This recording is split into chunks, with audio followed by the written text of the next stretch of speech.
आज सकाळी नाश्त्यासाठी हे कुरकुरीत लोणी डोसे बनवले होते, सोबत ही बटाट्याची पिवळी भाजी आणि खोबरं आणि शेंगदाण्याची चटणी। तर डोशाची रेसिपी आपल्या चॅनलवरती आहे, जरूर चेकआउट करा।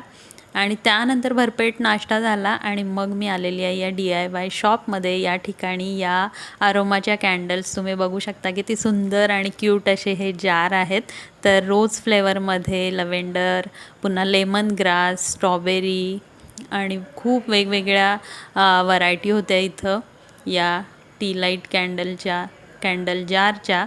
तर मला एका ठिकाणी गिफ्ट द्यायचं आहे छोटंसं, तर ते मी इथं परचेस करायला आले होते। ही एकदम क्यूटशी बॉटल तुम्ही बघू शकता, किती सुंदर दिसते। आणि या ठिकाणी हा लव्हेंडरचा टी लाईट।